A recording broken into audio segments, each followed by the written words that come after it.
In order to go far in the entertainment industry, you have to sacrifice something. So I sacrificed you. Explain that. Most people attack you because of me. Man, why you getting that platform? Well, most people don't like your audience at a certain level. That's true. That's why record labels won't let artists, because they don't like your audience.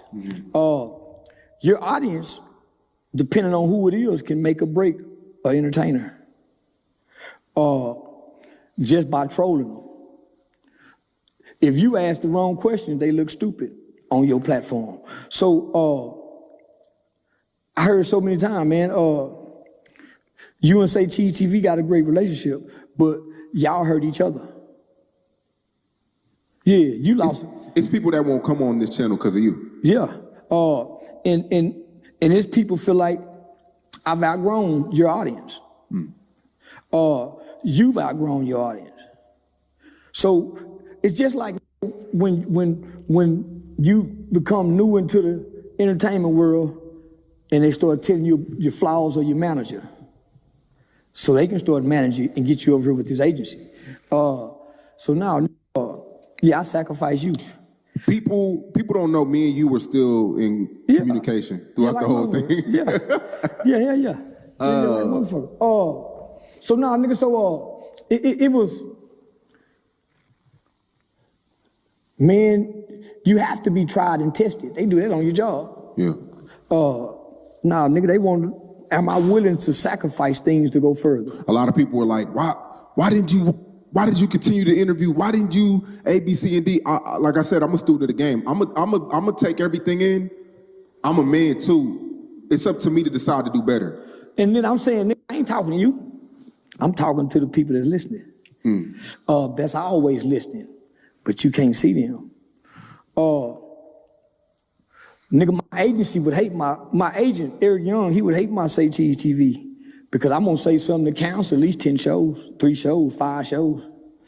But you blamed me for that though. No, I don't blame you. You blamed SayCheese for that. You did. I blame the line of questions. Because that's more entertaining for the audience, not for the brand deals. So after I interview, I look up 3-4 months later, I see Vlad TV going to Tubi now. Yeah. He's taking all his shit going to Tubi. I'm saying shit. He know what I know. I'm saying all of what me and you got going on, we supposed to be over there. Yeah, we just had to get the our catalog right. They wanna we were already starting because I didn't want to say it on camera, but once we moved forward with that, I was gonna get with you and we could negotiate a split, but. And I think Capitol Records still owe us for that Uzi Vert shit. I just reached out to him. It's crazy. Yeah, they owe us. Yeah. So I'm saying the knowledge I got now, I can't sit down with the audience that still want the old Charleston. So where you go? A bunch of new platforms. They stuck on the old. The troll in Charleston can't teach them about content creation. Man, he said, King Von. I've lost more, but gained 10 times more from learning how I lost it and why I lost it. Nobody's teaching black content creators a motherfucking thing. And they got a new cyber Jim Crow system set up. They got a new segregated racism set up for the internet world that can't be challenged in court just yet because we still so. They deliberately target you because you're a big platform and they seeing how much money you making off me shadow ban. They targeting you and every other major black platform that don't fit the category of a Joe Rogan. Well, it's hard for us to fit the category of a Joe Rogan because all of our subjects are in the language and the content is not so advertiser friendly because of our language. So For a whole year or 2 years, I'm saying, man, what's taking so long for YouTube to turn ours yellow? They deliberately picking on us. Well, how they beating us? We not reading the fine print. So now I started reading the fine print. Black content creators, and they do this intentionally, make less than anybody. If you look at the kind of commercials that they put on the black content creators, They pay less. They pay less. They doing this deliberately. Why? We don't understand language and terminology. And we don't understand the algorithm yet. And I'm saying, nigga, they got us. We have to do everything right. And then they come up with something new we don't know about to delay it then. So I started watching certain platforms who record me saying the most horrible things in the world, and it's uploaded with commercials on it that day. They be white people. So then the only black person I ever seen do that was Antoine Daniels. But he went and got a program to do it. So I'm saying, nigga, we losing. When I didn't know what I know, I was making $16,000 a month. Never saw 1 million views and didn't even have 100,000 subscribers. Those was the RPMs and CPNs that was high. They didn't know what category to put me in. But because we got a criminal, a rapper, a pimp, the language is killing us. That's why, like, Hassan started coming up with terminologies like turn the lights off, TV off, rocket snap box. Yeah. Even the literacy part of it. So I'm saying, nigga, I can't be the only one seeing this and knowing this game. So I can't tell the audience that. I'm gonna talk to them. And I noticed they watch everything we do. Starting from when you post on Twitter, then they go to YouTube. But they watch you from Twitter backwards. They watch you from Twitter backwards. Because I'm just as big as on Twitter than I am on YouTube and from whoever the fake page was over there. So I was talking to them. I want to tell you, nigga, get out your feelings, nigga. Them feelings. Yeah.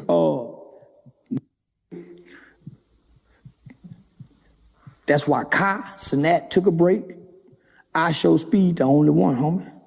Still going full throttle because he got a team and a machine behind him that's helping him dot the I's and cross the T's. We don't. So after that interview,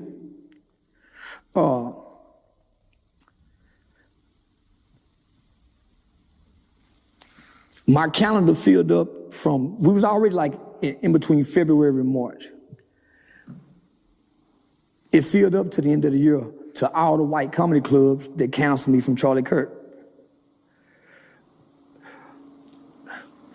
They want to know that you got it, that you get it. Did you submit? Yeah, I submit, y'all. Yeah, I work with gay people. I submit. But I got stipulations. Yeah, I got stipulations. So I sacrificed my SayCheese TV relationship before the world, and they said, well, y'all ain't got to kill him. You ain't got to kill him. We see you'll do it. Yeah, we see you'll do it. Come on. So now a lot of major platforms, because our audience don't help their audience, and everybody's going to IRL except us. Yeah, except us. The world will jump in front of a SayCheese TV camera, but it's in the closet. Whereas before, it used to be all around them. Chicago, this, ain't no more cameras no more.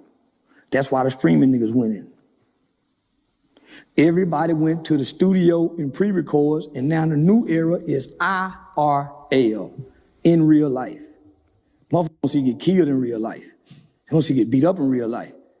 They want to see it live.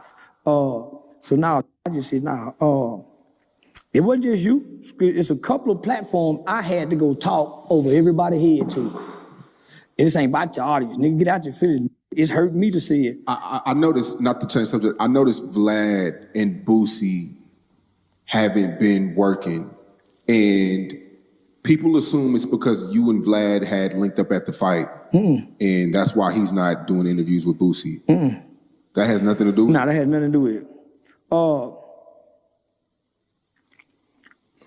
Boosie don't want to follow behind 6ix9ine after Vlad publicly said that I've paid him more than I've paid anybody. And of course, 6ix9ine go run with it. But nigga Boosie was the bread and butter, you know, for the black community in Vlad for a long time. So Boosie off his business opportunities for his street principles. I don't think Vlad is wrong for dealing with both. Me neither. But I don't think Vlad is wrong for paying 6ix9ine more than he paid Boosie.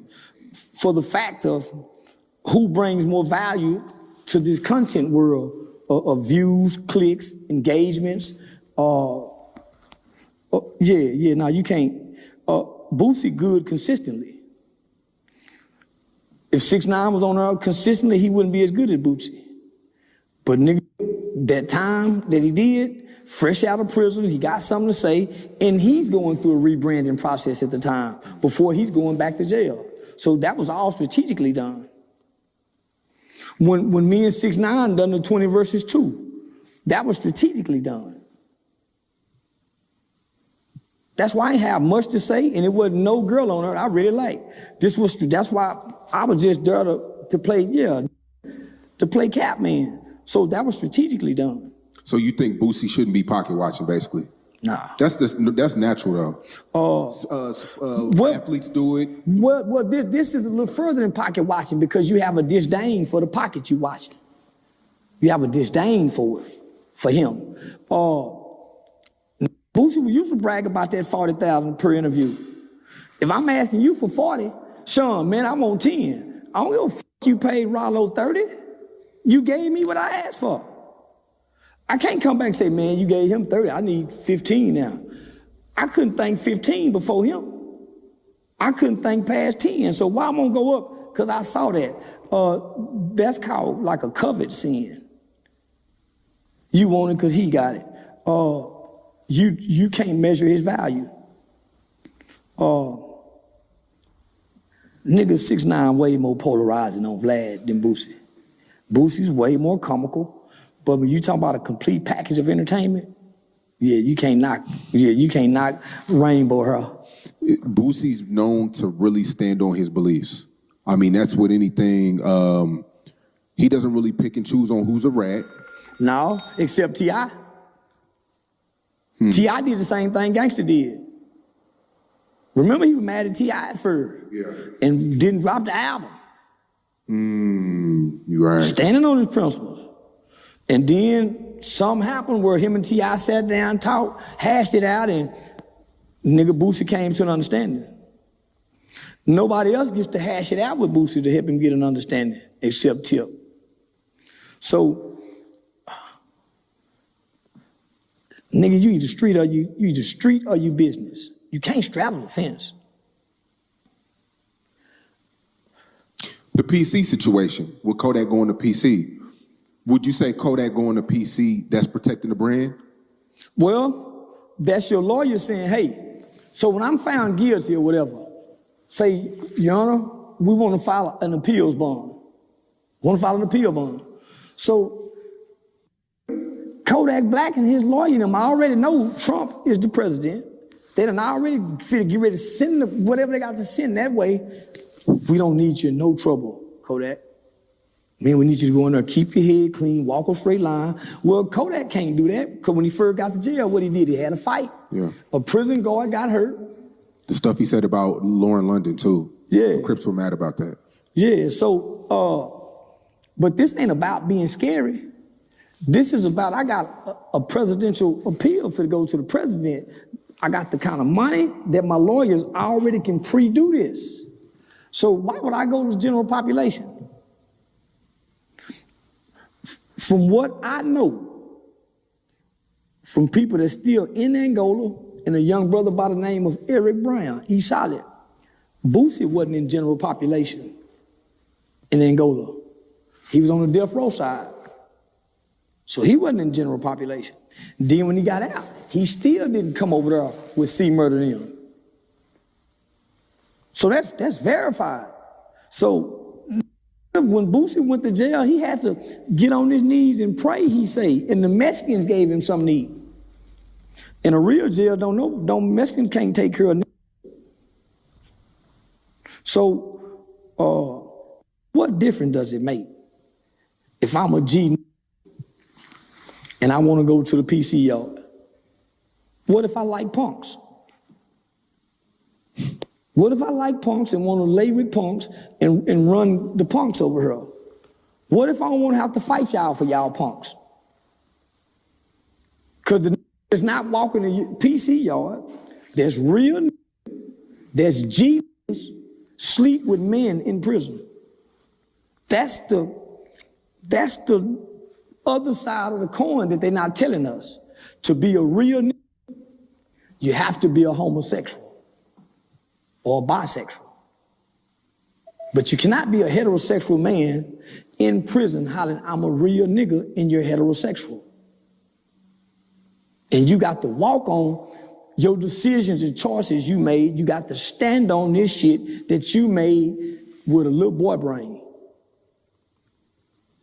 You've been having a criminal record since you was 12, 13, since you had a little boy brain.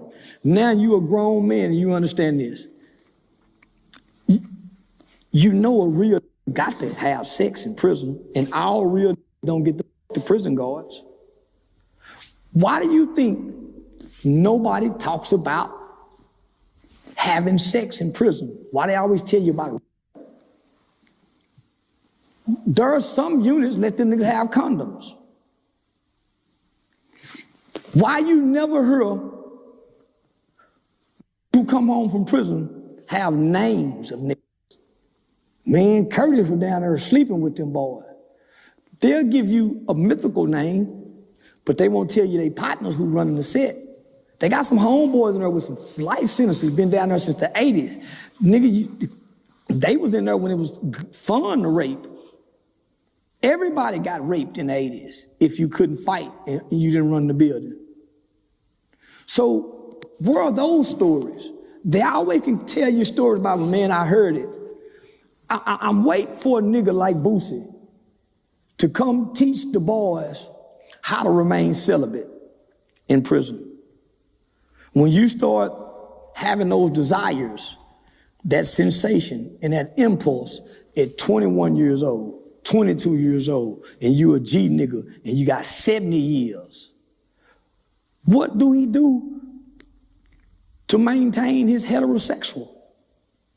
When he started having thoughts about it, because he hearing it down there, he's seeing it in the shower. Now he's starting to see men that really look like women, and even the fat prison guards that 70 look good to him. But he can't fuck with her, he gotta fuck with the black sisters. They playing ain't.